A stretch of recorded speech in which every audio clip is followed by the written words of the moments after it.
Okay, तो वो preliminary काम जो भी प्रोमोटर्स करते हैं इंसिडेंटल टू, जो इम्पॉर्टेंट है to the formation of a company, company को फॉर्म करने के लिए जो भी काम पहले करना पड़ता है वो सब काम कौन करता है? प्रोमोटर करता है। तो जस्ट एन ओपनिंग लाइन तुमको ये देना है।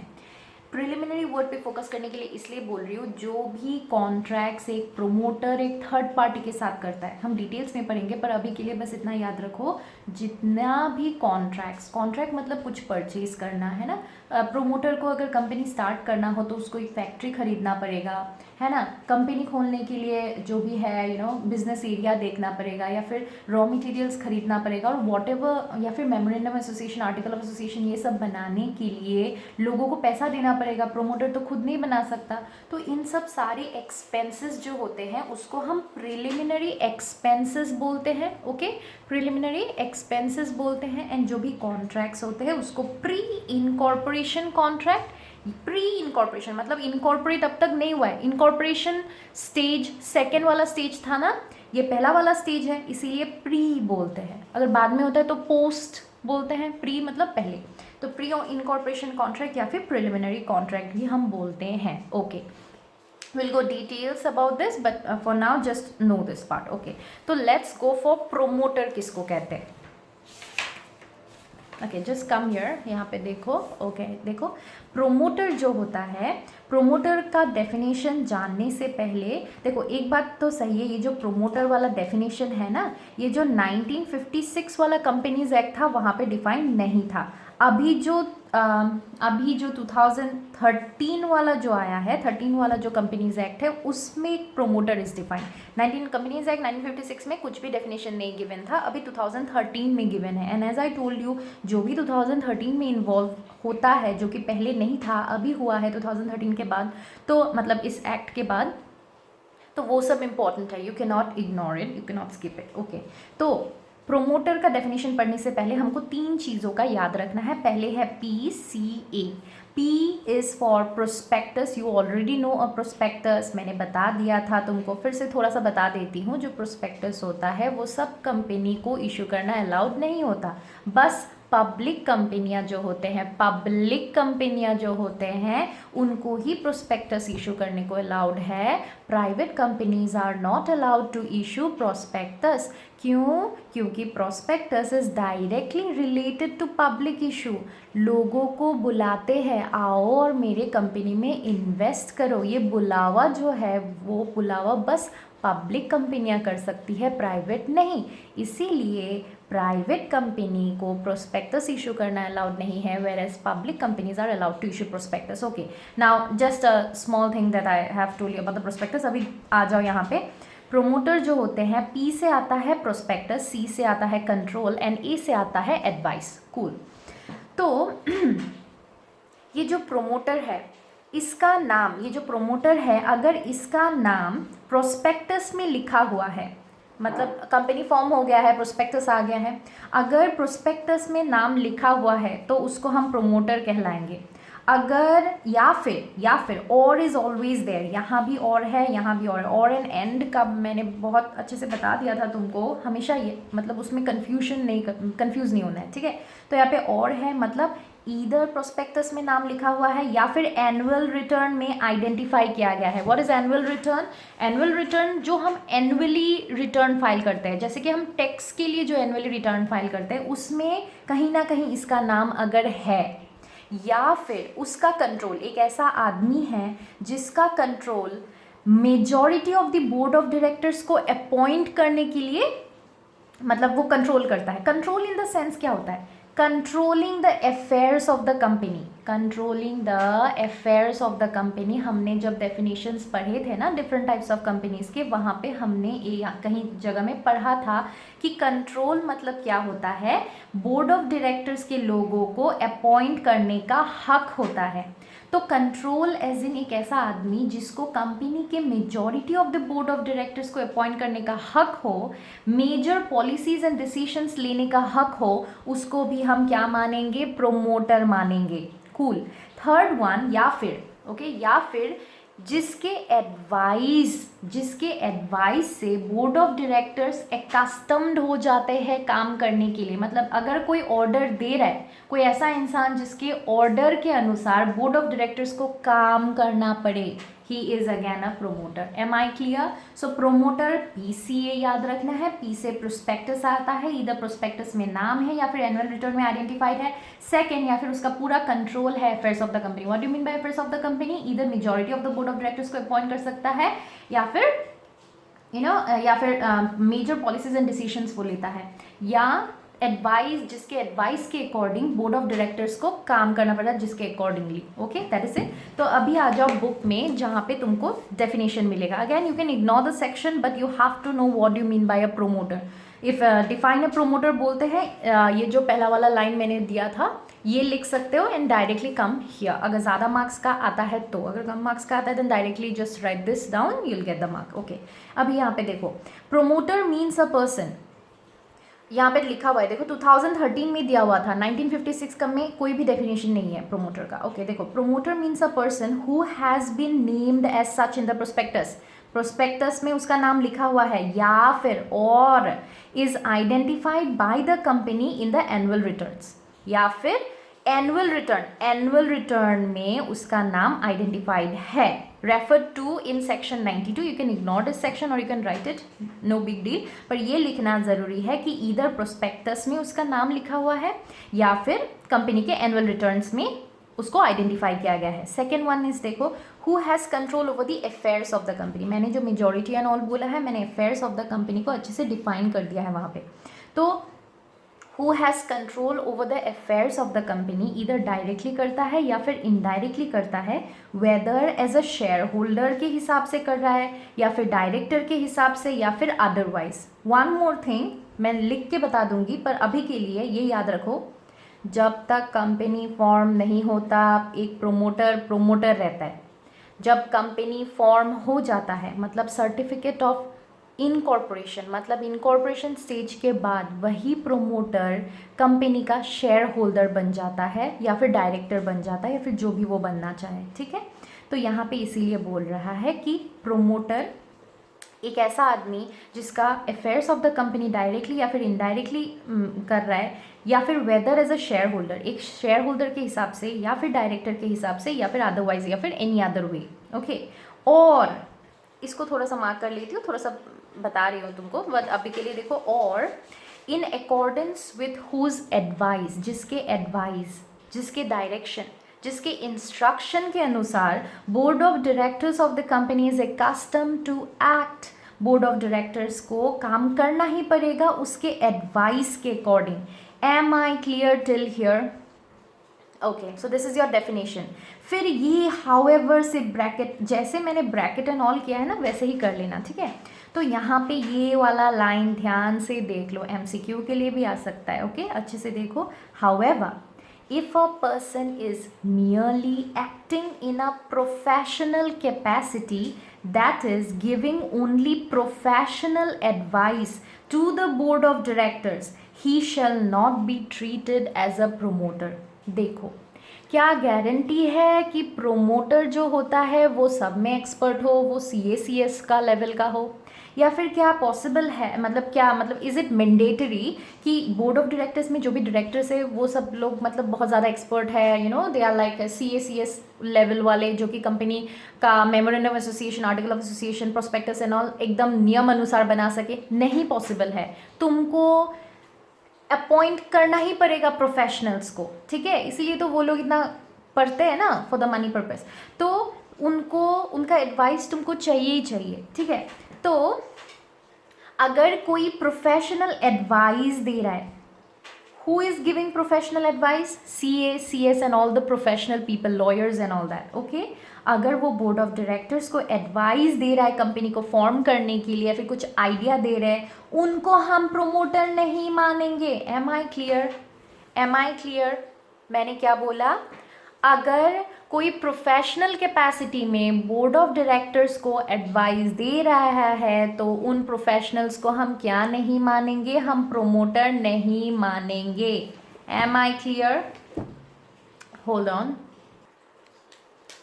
तो मैं यही बोल रही थी कि अगर कोई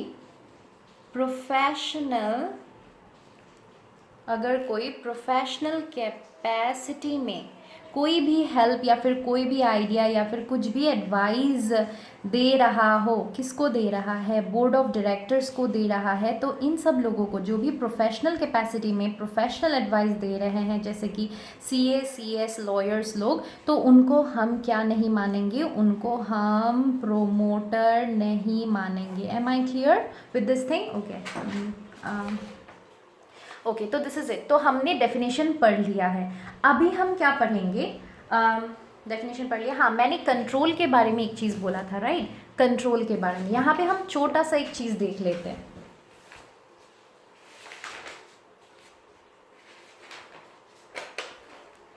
Here you see,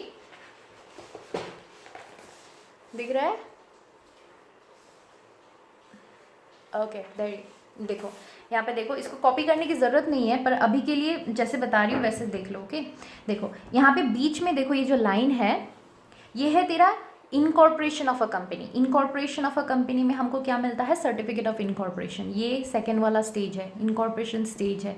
अभी हम यहाँ नहीं हैं, अभी हम कहाँ हैं?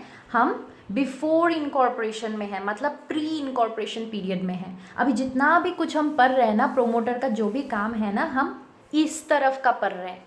यहाँ तक हम आए ही नहीं, इसके बाद का तो बात की बात है। तो इसके आगे जो हो रहा है वो बिफोर इनकॉर्पोरेशन, इसलिए प्री इनकॉर्पोरेशन पीरियड बोल रहे हैं। इसके बाद जो हो रहा है वो आफ्टर इनकॉर्पोरेशन, इसलिए इसको क्या बोल रहे हैं हम? पोस्ट इनकॉर्पोरेशन पीरियड बोल रहे हैं। ओके, यहाँ पे जो मैंने तुमको बताया था इसके बारे में, देखो जो प्री इनकॉर्पोरेशन पीरियड है या फिर जो प्रिलिमिनरी स्टेज है, जो प्रिलिमिनरी स्टेज है, उस स्टेज में कौन रहते हैं? प्रोमोटर्स रहते हैं, जो सारा खर्चा कंपनी को फॉर्म करने में लगा देता है अपने पॉकेट से। तो ये जितने भी एक्सपेंसेस होते हैं उसको क्या बोलते हैं? मैंने बताया था, डू यू रिमेंबर? मैंने क्या बताया था? इसको क्या बोलते हैं? प्रिलिमिनरी एक्सपेंसेस बोलते हैं, और कॉन्ट्रैक्ट्स को प्री इनकॉर्पोरेशन कॉन्ट्रैक्ट या फिर प्रिलिमिनरी कॉन्ट्रैक्ट बोलते हैं। ओके, तो ये जो प्रोमोटर्स हैं, ये प्रोमोटर बाद में जाके क्या टाटा बाय बाय बोल देते हैं? अच्छा, मैंने कंपनी फॉर्म कर लिया, अभी मुझे कोई लेना देना नहीं है, तुम करो जो करना है। वैसा है क्या? नहीं है। तो वो क्या बन जाते हैं? ये प्रोमोटर्स क्या बन जाते हैं? वो बोर्ड ऑफ डायरेक्टर्स का मेंबर बन जाते हैं, डायरेक्टर्स बन जाते हैं। ठीक है, ये प्रोमोटर्स कौन बन जाता है? बोर्ड ऑफ डायरेक्टर्स का मेंबर बन जाता है। यहाँ पे देखो मिस्टर एक्स है ना, वो इनकॉर्पोरेशन के बाद BOD में आ जाता है, मिस्टर एक्स यहाँ बन जाता है ना।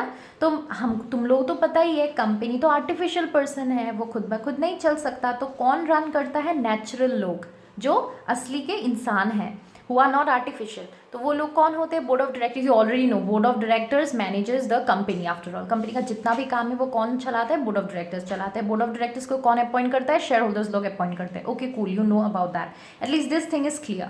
तो कंट्रोल में वही बोल रहे थे। ओके,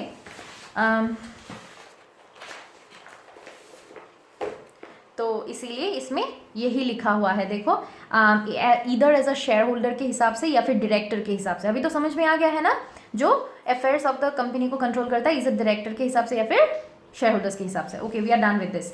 नेक्स्ट टॉपिक जो तुमको जानना है, ये सब don't touch any of these things. Okay, अभी देखो यहाँ आ जाओ। ओके, हियर देखो, ये क्वेश्चन लिख लेना। What is the legal position of a promoter? Okay, what is the legal position of a promoter? ये ज़्यादा मार्क्स के लिए नहीं आएगा, 1 to 2 मार्क्स के लिए आएगा। तो ये पूरा पैराग्राफ तुमको पढ़ने की कोई ज़रूरत नहीं है। Case studies and all you can easily ignore, just come here and just write this paragraph. Okay, यहाँ पे ब्रैकेट दे देना। क्या लिखा है देखो, what is the legal position of a promoter? देखो भाई, एक चीज़ देख लो।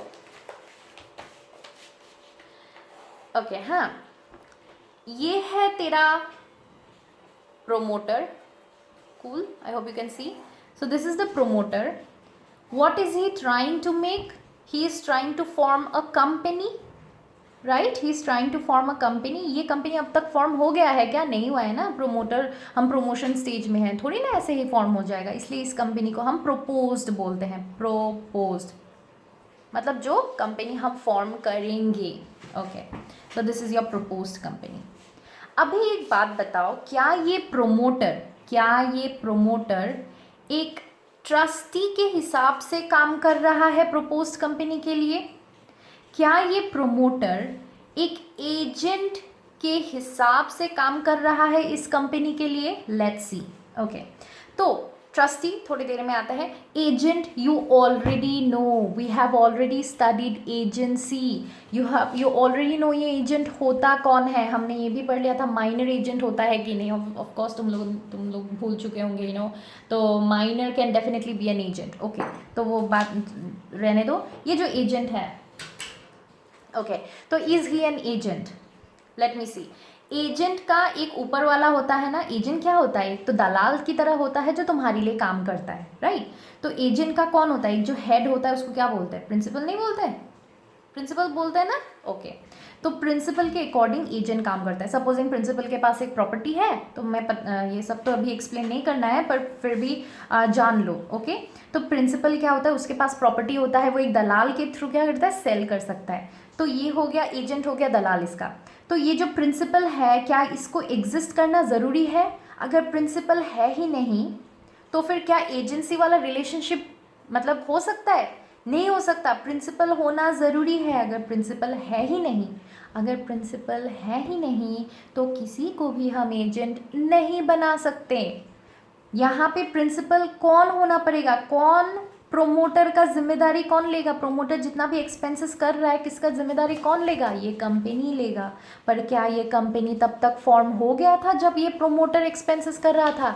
नहीं। तो फिर ये प्रपोज कंपनी प्रिंसिपल बनता ना, ये प्रपोज कंपनी प्रिंसिपल बनता, पर ये कंपनी तो बना ही नहीं, जो अब तक एग्जिस्ट तक नहीं करता। तो एजेंसी का रिलेशनशिप कहाँ से होगा?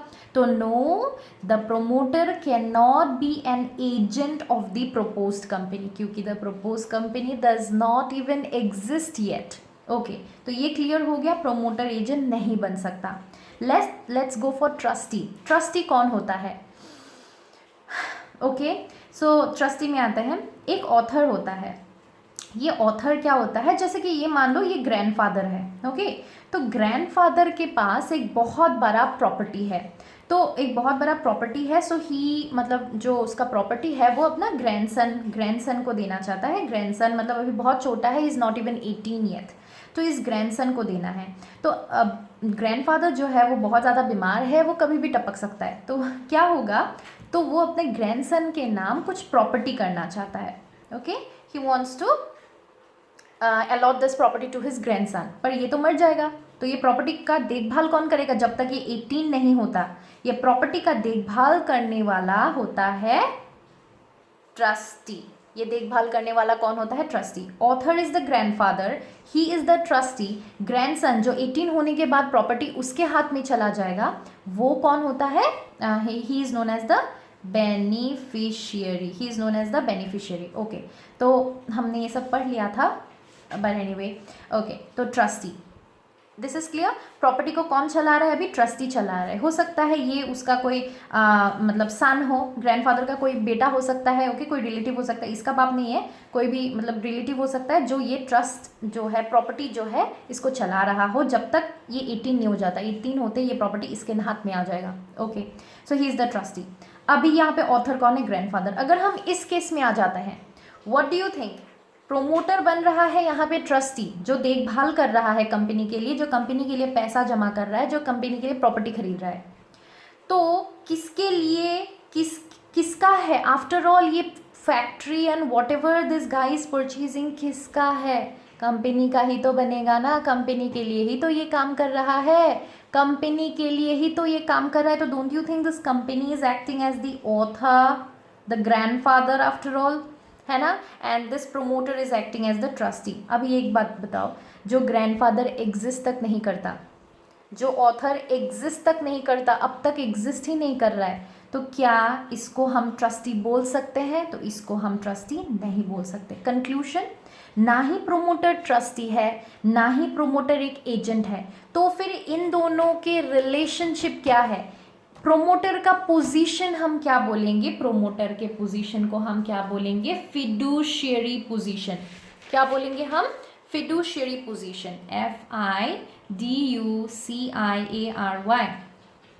फिड्यूशियरी रिलेशन भी बोल सकते हो या फिर फिड्यूशियरी पोजीशन भी बोल सकते हो.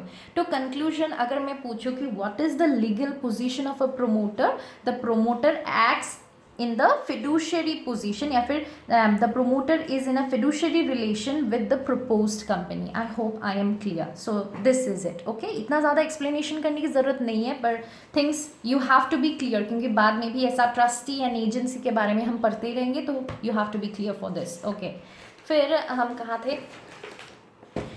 सो ये क्वेश्चन तुमने लिख लिया था, अभी यहाँ पे पढ़ते हैं. देखो ये एक्चुअल में तुम्हारा आंसर है जो तुमको पढ़ना पड़ेगा. The promoter can neither, the promoters are neither an agent. Okay, promoters ना ही agent है nor a trustee. This is an agent nor a trustee for the company as it was not in existence then. समझ में आया? वो trust agent भी नहीं है, trustee भी नहीं है, क्योंकि कंपनी तब तक एग्जिस्ट नहीं करता था. The promoter stand in a fiduciary relationship with the company which is based on utmost faith and confidence. Remember हम utmost फेथ एंड कॉन्फिडेंस के बारे में बहुत बार पढ़ लिए थे बिजनेस लॉ में. तो utmost फेथ मतलब क्या? भलाई के लिए. कॉन्फिडेंस मतलब भरोसे में, जो कि जिसमें ट्रस्ट वाला टर्म इन्वॉल्व है. ओके, ट्रस्ट वाला टर्म इन्वॉल्व है. The promoter stand in a fiduciary relationship with the company which is based on utmost faith and confidence. Again तुम्हारा क्वेश्चन में आ सकता है कि ये फिड्यूशियरी वर्ड का मीनिंग क्या है. Come here, I hope you can see. यहाँ पे देखो फिड्यूशियरी पोजीशन लिखा हुआ है ना. फिड्यूशियरी पोजीशन जहाँ पे लिखा हुआ वहाँ पे मैंने लिख लिया, तो तुम लोग ऐसे लिख लेना कि क्या लिखा है. Trusted care, I hope you can see. Okay, trusted care taker of money and assets. Care taker है. ओके, एक trusted care taker. Again doesn't mean he is a trustee, he is just a trusted care taker है of money and assets. उसका relation क्या है? Trust का है, भरोसे का है, कॉन्फिडेंस का है. Okay, trust and confidence. So that is your fiduciary position.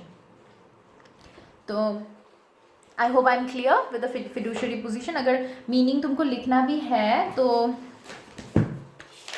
यहाँ पे जहाँ पे तुमने फिड्यूशियरी रिलेशनशिप लिखा है ना, वहाँ पे लिख सकते हो. That is you know the trusted care taker of the assets of the company, like that also you can write down that is karke. Okay, so we are clear with this. We are done with the definition of the promoter. We are done with the legal position of the promoter. Then